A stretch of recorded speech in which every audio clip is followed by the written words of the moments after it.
Okay, so here's the We'll Come Right Back part of Gatsby, Chapter 2, Part 3. This is picking up on page 31. Myrtle has just told everybody about having her appendicitis out, and what she really means is her appendix. And she's talking about this woman who goes around looking at people's feet. Again, it seems like really meaningless conversation.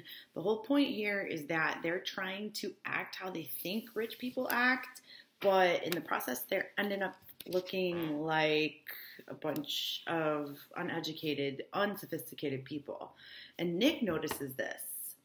You're going to see later, I think even Tom notices this, but he chooses to ignore it. Wonder why. Okay? And so now, right in the middle of page 31, they're in the sex apartment, and they have these people up from the other apartment, right? The other flat. And again, everybody's kind of trying to act like, they're wealthy. So, I like your dress, remarked Mrs. McKee. I think it's adorable. Mrs. Wilson rejected the compliment by raising her eyebrow in disdain. It's just a crazy old thing, she said. I just slip it on sometimes when I don't care what I look like. Yeah, right, whatever. But it looks wonderful on you, if you know what I mean, pursued Mrs. McKee. If Chester could only get you in that pose, I think he could make something of it, right? Chester, her husband, is like the photographer. We all looked in silence at Mrs. Wilson, who removed a strand of her hair from over her eyes. She's just like brushing her hair. And looked back at us with a brilliant smile. Mr. McKee regarded her or looked at her intently with his head on one side and then moved his hand back and forth slowly in front of his face. So he's like looking at her and he's going, okay, like who does that if you're a photographer? You don't. I should change the light, he said after a moment. I'd like to bring out the modeling of the features, and I'd try to get a hold of all the back hair. Oh, I wouldn't think of changing the light, cried Mrs. McKee. I think it's 32.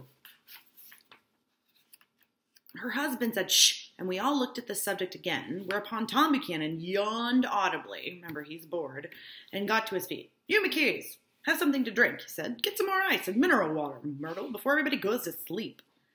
I told that boy about the ice. Myrtle raised her eyebrows in despair at the shiftlessness, there's a vocab word, remember, like lazy, of the lower orders.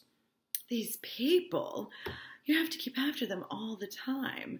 Again, when she's referring to these people, I guess she's talking about the elevator boy that, again, doesn't work for them, but they're like pretending he's like a servant. She looked at me and laughed pointlessly. Then she flounced over to the dog, kissed it with ecstasy, and swept into the kitchen, implying that a dozen chefs awaited her orders there. I've done some nice things out on Long Island, asserted Mr. McKee. Tom looked at him blankly.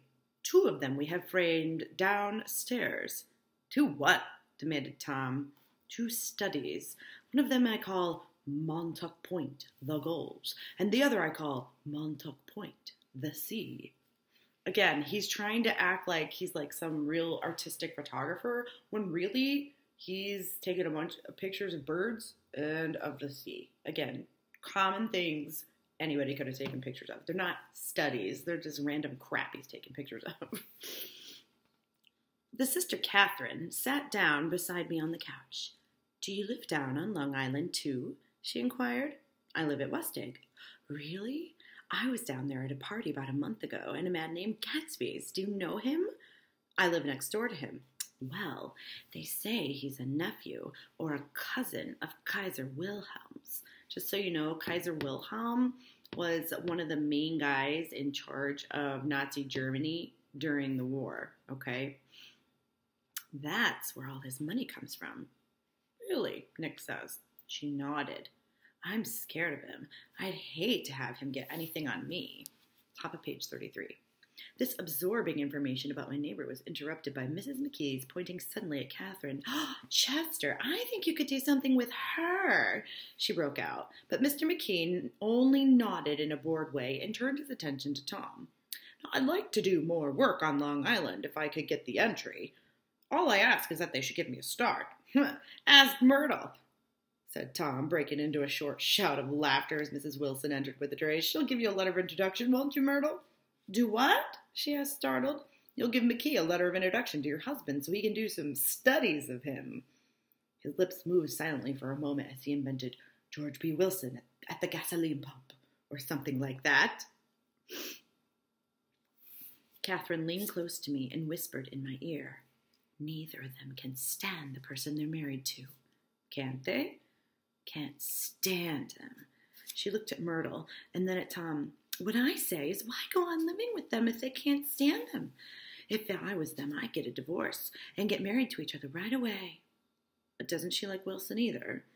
The answer to this was unexpected. It came from Myrtle, who had overheard the question, and it was violent and obscene.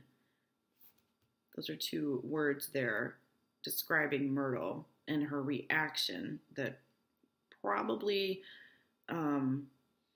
would be a good way to describe her. Okay. You see, cried Catherine triumphantly. She lowered her voice again. It's really his wife that's keeping them apart. She's a Catholic, and they don't believe in divorce. Daisy was not a Catholic, and I was a little shocked at the elaborateness of the lie. When they do get married, continued Catherine, they're going west to live for a while until it blows over. It'd be more discreet to go to Europe. Oh, do you like Europe? She exclaimed surprisingly. I just got back from Monte Carlo. Really? Just last year. I went over there with another girl. Stay long? No, we just went to Monte Carlo and back. We went by way of Marseille. Okay, so you need to look at where Monte Carlo is. I think it's France, but I'm not quite sure. I know Marseille is in France. The whole point is the geography here. She might be getting it wrong. I should know where Monte Carlo is, but I don't. Okay, back to page 34. Right in the paragraph that starts with no, we just. So she says, we just went to Monte Carlo and back, right? We went by way of Marseille. We had over $1,200 when we started, but we got jibbed out of it all in 2 days in the private rooms. We had an awful time getting back. I can tell you. God, how I hated that town. Okay, again, really a nice place, but she's pretending to be too rich or sophisticated. The late afternoon sky bloomed in the window for a moment like the blue honey of the Mediterranean. Then the shrill voice of Mrs. McKee called me back into the room. I almost made a mistake, too, she declared vigorously. I almost married a little kike who'd been after me for years. A kike, K-I-K-E, is like a slang word for a Jew, and it's very derogatory, okay? So, like, not something that we would want to repeat. I knew he was below me. Everybody kept saying to me, Lucille, that man's way below you. But if I hadn't met Chester, he'd have got me, sure. Yes, but listen, said Myrtle Wilson, nodding her head up and down. At least you didn't marry him. Oh, I know I didn't. Well, I married him, said Myrtle ambiguously. Ambiguous means there's more than one meaning. And that's the difference between your case and mine. Why did you, Myrtle? Demanded Catherine. Nobody forced you to. Myrtle considered. I married him because I thought he was a gentleman. She said finally, I thought he knew something about breeding, but he wasn't fit to lick my shoe. You were crazy about him for a while, top of page 35, said Catherine. Crazy about him? Cried Myrtle incredulously. Who said I was crazy about him? I never was any more crazy about him than I was about that man there. She pointed suddenly at me, and everyone looked at me accusingly. I tried to show my expression that I had played no part in her past. The only crazy I was when I married him. I knew right away I made a mistake. He borrowed somebody else or somebody's best suit to get married in, and never even told me about it. And the man came after it one day when he was out. She looked around to see who was listening. Oh, is that your suit? I said. This is the first I've ever heard about it. But I gave it to him, and then I laid down and cried to beat the band all afternoon. She really ought to get away from him, resumed Catherine to me. They've been living over that garage for 11 years, and Tom's the first sweetie, or like, boyfriend she's ever had. Okay, I have to stop here. Two things. When Myrtle and Catherine, or Mrs. McKee, excuse me, are talking about being below her, they're talking about somebody who doesn't have as much money in, like, station or class in life, right? Like, class. And so Myrtle, you can tell, is very materialistic because she gets mad when she finds out that George Wilson didn't have his own suit to get married and he borrowed somebody else's, right? So she's very what we would call shallow, meaning that you only care about exterior things. So this is the last paragraph on page 35, okay? It says, the bottle of whiskey, a second one, was now in constant demand by all present, aka they're drinking a lot, excepting Catherine, who, quote, felt just as good on nothing at all. Tom rang for the janitor and sent him for some celebrated sandwiches, which were a complete supper in themselves. I wanted to get out and walk eastward toward the park through the soft twilight, but each time I tried to go, I became entangled in some wild, strident argument, which pulled me back, as if with ropes, into my chair. Yet high over the city, our line of yellow windows must have contributed their share of human secrecy to the casual watcher in the darkening streets. And I was him, too, looking up and wondering. I was within and without, simultaneously enchanted and repelled or disgusted by the inexhaustible variety of life. So Nick pictures himself actually as somebody, like, on the outside of the apartment, right, looking up into the window, watching this whole scene in the apartment, okay? And he's like, you know, I'm sure you've been in the situation where, like, you kind of feel like you know you want to go, but you can't, right? Like, there's a party, you really are like, you get there and you feel in your gut, like, this isn't a good situation, but somehow you get stuck there. Top of page 36. Myrtle pulled her chair close to mine, and suddenly her warm breath poured over me the story of her first meeting with Tom. It was on the two little seats facing each other that are always the last ones on the left on the train. I was going up to New York to see my sister and spend the night. He had on a dress suit and patent leather shoes. And I couldn't keep my eyes off him, but every time he looked at me, I had to pretend to be looking at the advertisement over his head. When we came into the station, he was next to me, and his white shirt front pressed against mine, and so I told him I'd have to call a policeman. But he knew I lied. I was so excited that when I got into a taxi with him, I didn't hardly know I wasn't getting into a subway train. All I kept thinking about over and over was, you can't live forever. You can't live forever.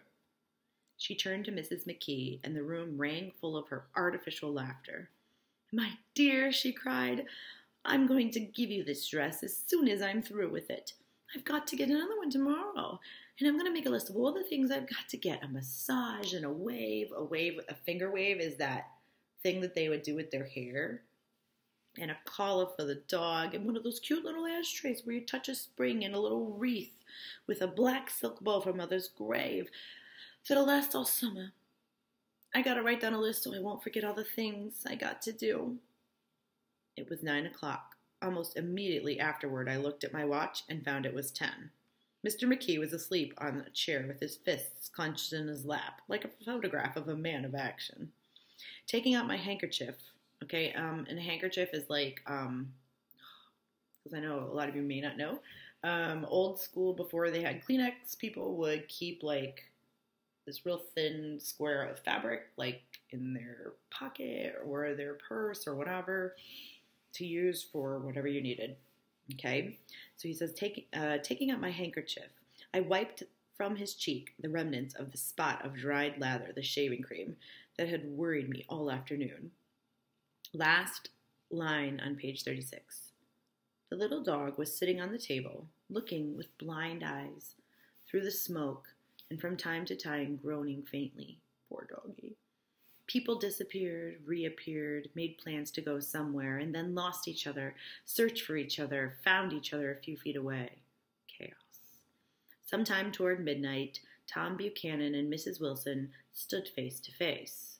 discussing in impassioned voices whether Mrs. Wilson had any right to mention Daisy's name.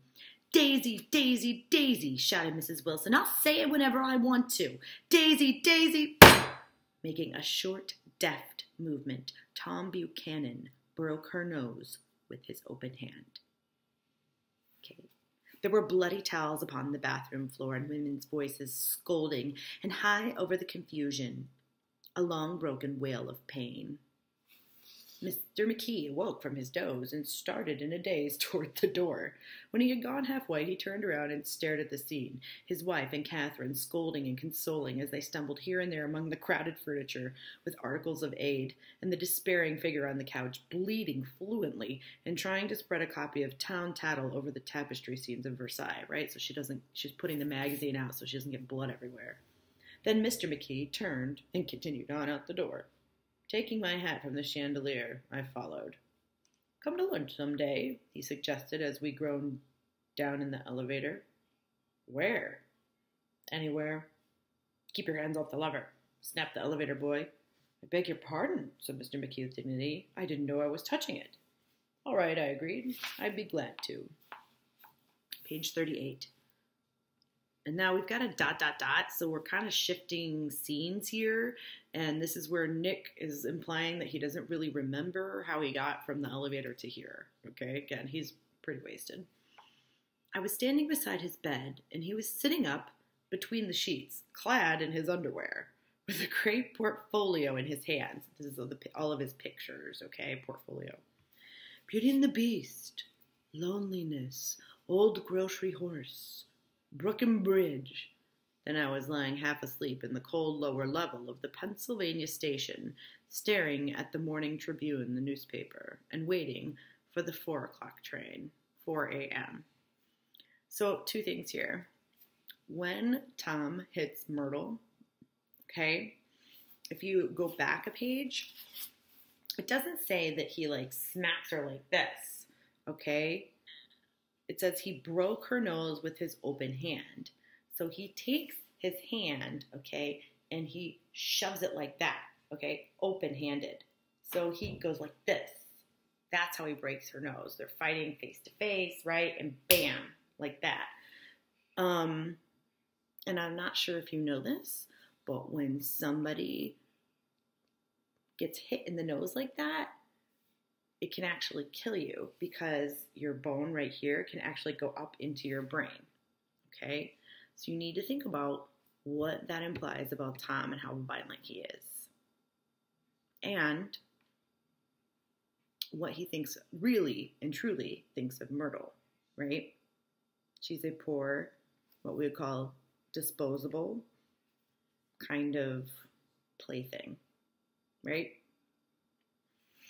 So that's interesting.